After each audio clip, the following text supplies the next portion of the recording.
Now that we know how a first order system responds to a step input, let's look at how it responds to a sinusoid. So this is our first order differential equation that we simplified using this constant tau and k for our static sensitivity. And now I'm going to replace my forcing function, my input f of t, instead of a step input. Now I'm going to have a sinusoid, and that sinusoid will have an amplitude A and a frequency omega. And I'm going to add a couple other caveats along with this. I have an initial condition that at time equals 0, I'm equal to y naught. And I also am starting the sinusoid at t equals 0. So before t equals 0, my whole signal is 0. And I can just write that by saying this is true for t greater than or equal to 0. All right, instead of working through all of it, I'm just going to give you the solution to this differential equation. All right, in this case, y of t is going to equal some constant e to the minus t over tau. And that part should look fairly familiar. Right? And then my steady state in this case is going to be quite different though. Remember in the last example, I was basically moving to a steady state of my static sensitivity times the amplitude of my step. Right? But now I have this sinusoid. Once again, it has that same frequency, right? So omega and omega, those are the same here. But now I have a completely different amplitude. Here I effectively had kind of Ka. Now I have Ka divided by square root of 1 plus, in parentheses, omega tau squared. And then I have a phase shift as well. This tan inverse of omega tau term is a phase shift. So in this case, I'm getting a sinusoid at my output, which I should get for a linear system that's at the same frequency, but I have a new magnitude for that sinusoid, and I have a new phase for that sinusoid. All right, and this right here is going to be what I have at my steady state right now. Because I still have a sinusoid coming in at my input, so I'm going to get a sinusoid at my output in steady state.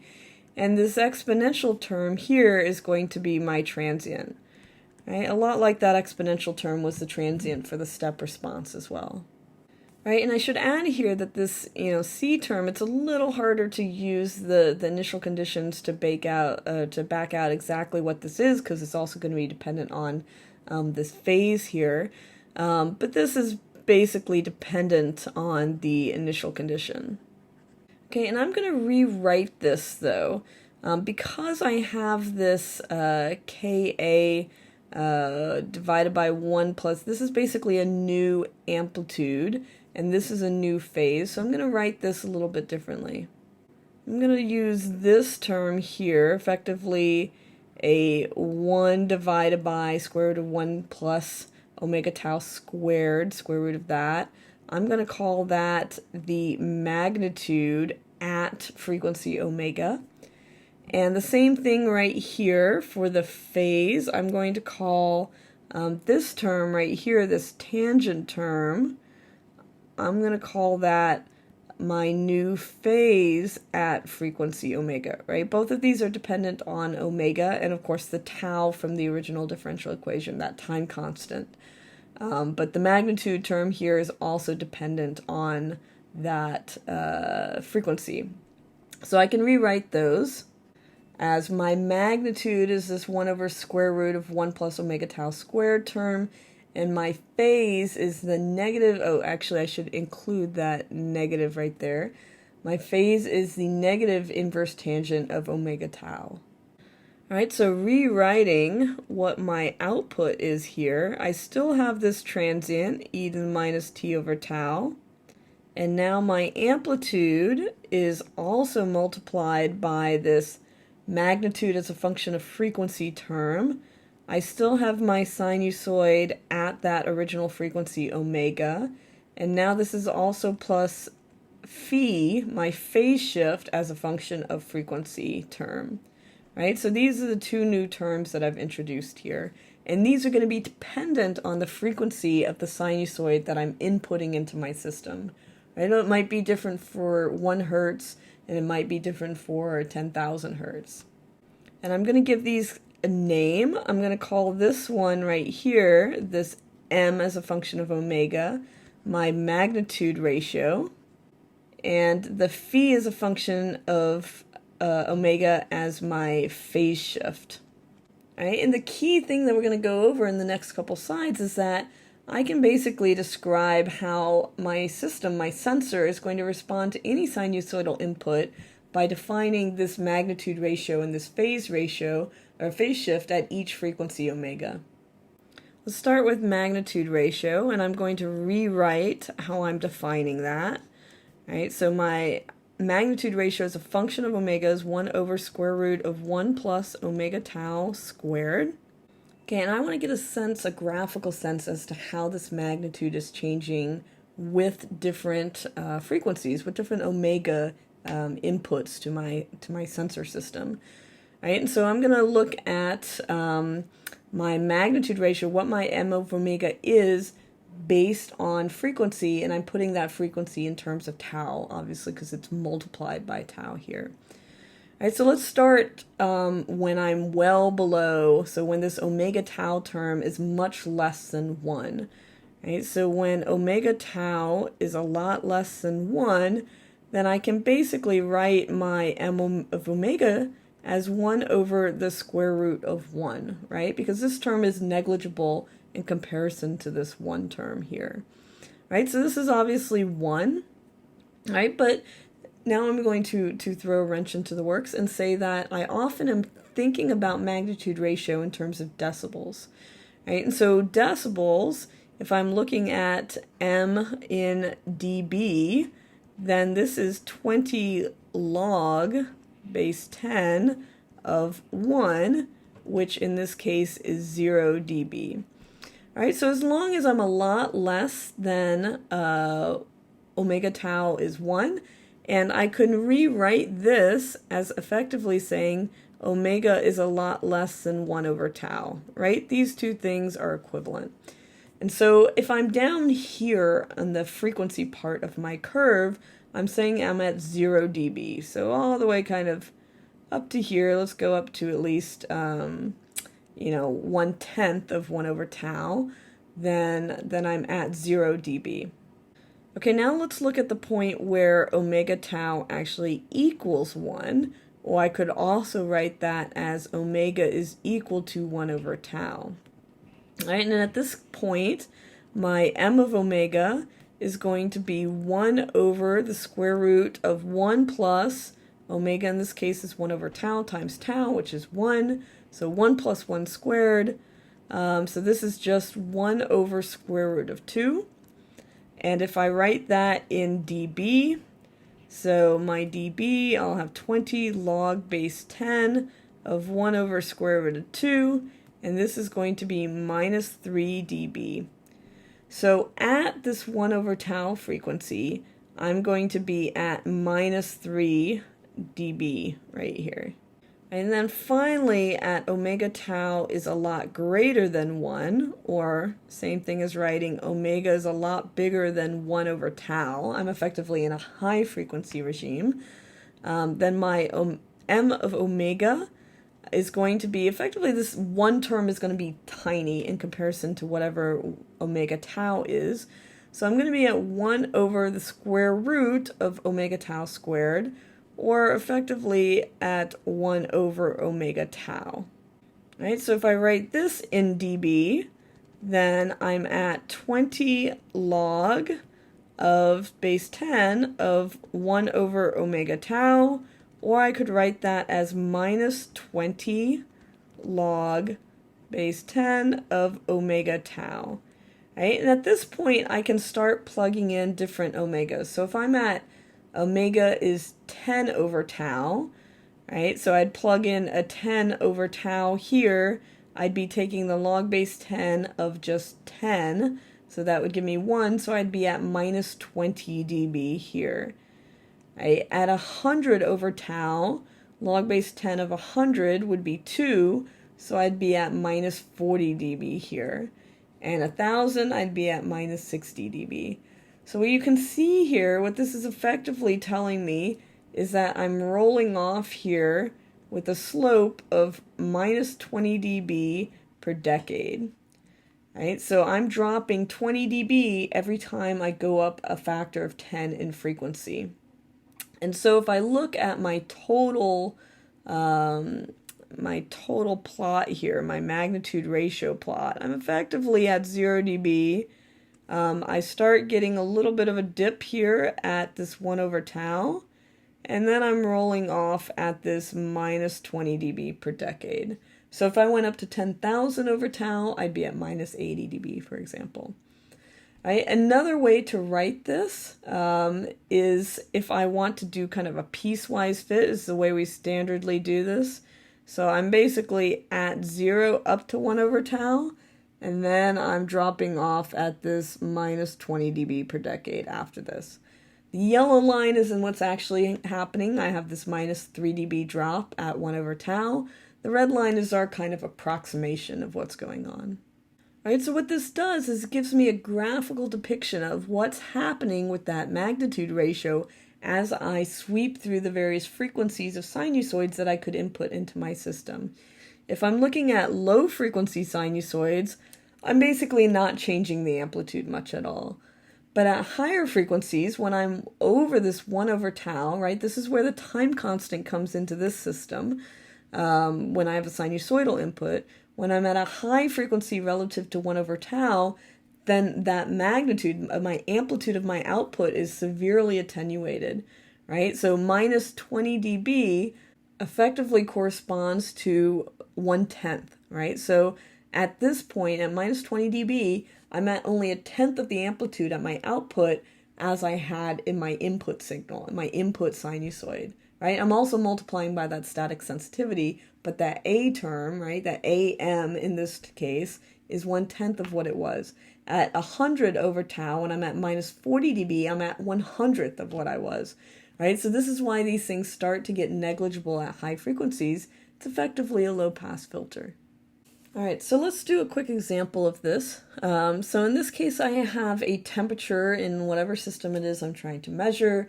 It's varying with a frequency of a couple hertz, right, between 1 and 5 hertz. And I want to know what an acceptable sensor time constant is so that I know that I'm measuring this sinusoidal temperature change within 2% of what it actually is. Right, so this magnitude error here is telling me how to set up the problem. So that basically is telling me that my magnitude ratio, I want to be between 1.02 and 0.98, right? And I could convert these to dB if I wanted as well. And another thing to note is that for a first order system, right, my magnitude ratio is always below less than or equal to 1, right? 1 is equivalent to my 0 dB, right? So I can effectively write this as 1. A second order system, that'll be a little bit different, and we'll see that in the next lecture. Right, so this is basically saying my magnitude ratio needs to say greater than 0.98. Right, so I can rewrite that. So 0.98, my magnitude ratio, remember, is defined as 1 over the square root of 1 plus omega tau squared. And the tau is the time constant of our sensor, right? And I'm trying to find a tau that is reasonable given this frequency variation that I'm trying to measure and given this error that I need to maintain in my measurement. Right, and one other point is that if I'm looking at my magnitude ratio over time, so here's my m of omega, here's my omega. Remember, it looks something like this, right? So my question then is, at what frequency should I use in this problem, right? I start getting roll-off here at higher frequencies. So really, if I want to make sure I'm at 2% at all times, I want to make sure that I'm within 2% at the highest frequency that I have. In this case, that's 5 hertz. Right, so I can basically come in here and look at, I want to plug in omega is 2 pi times 5 hertz, and that's equal to 31.4 radians per second. So I'm going to rewrite this equation with that plugged in, right, is greater than 0.98. And then I'm going to move some terms around in here. So I'll have a 1 over 0.98. Right, this term right here ends up evaluating approximately to 0.2. So 31.4 tau. So this basically tells me that my tau needs to be less than 6.5 milliseconds, which is actually pretty reasonable. I mean, that's a pretty quick time constant for a temperature sensor. And so that is due in large part to this very small error that I needed to maintain. Right? If I was willing to deal with 10% error, I could get away with a much larger time constant there because I'd have 0.9 here instead of 0.98. Right, and if we remember our solution to an input, a sinusoidal input to our first order system, we had our transient, which we're ignoring right now. We're only looking at the steady state response of these systems. We already talked about the magnitude ratio, how that will be affected by frequency. Let's look at phase really quickly and see how that's affected by frequency as well. My phase right here is going to be defined as the negative inverse tangent of omega tau.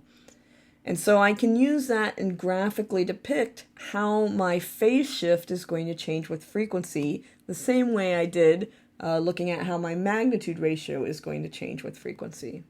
And I'm going to set up the problem the same way. I'm going to look at omega tau is much less than 1, or that's equivalent to saying omega, my frequency of my input, is a lot lower than 1 over my time constant for my sensor system. And in that case, the inverse tangent of something that's very small, a lot less than 1, is going to be 0 degrees. Right, so it's saying that once I'm well below this 1 over tau mark, right, I'm going to be at 0 degrees here. Let me make that a little bit fatter here so you can see it. Right, 0 degrees right here. Similarly, for omega tau is equal to 1, or the equivalent is saying that when omega is equal to 1 over tau, then I'm looking at a phi at that frequency, right? I'm looking at a specific frequency here, is going to be the negative inverse tangent of 1. Omega tau is 1 right now. And that's going to be minus pi over 4, or minus 45 degrees. Right, so if I plot that over here, I'm plotting this point at when my frequency of my input is at 1 over tau, I'm going to get a phase shift of minus 45 degrees. And finally, for omega tau is a lot bigger than 1, or these higher frequencies relative to the time constant of my system, my phi of omega in this case, so the inverse tangent of a very large number here, is going to be minus pi over 2. The negative inverse tangent of that will be minus pi over 2. So this is going to be minus 90 degrees right here. So at higher frequencies, basically, 10 times 1 over tau and up, I'm going to be at minus 90 degree phase shift. So if I look at what that is over various frequencies, I'm basically at 0 degrees until I'm about a decade below this. And it obviously is fairly smooth transition here, something that looks kind of like this. Okay, we also have our kind of piecewise look at what this is. In that case, we go a decade before, a decade after, and then we just draw a straight line in between them. Right, so this red, once again, is our piecewise approximation of this curve, right? It's in fact a very smooth curve, but we often just draw it as these straight lines. Okay, so once again, what this means is that if I'm at a low frequency relative to the time constant of my sensing system, so my temperature sensor, for example, then I'm not going to get any phase shift in my result as well, right? And I now know that my magnitude doesn't change, and I'm not going to get any phase shift. So I'm basically going to get the same sinusoid the output multiplied by the static sensitivity that I had at my input.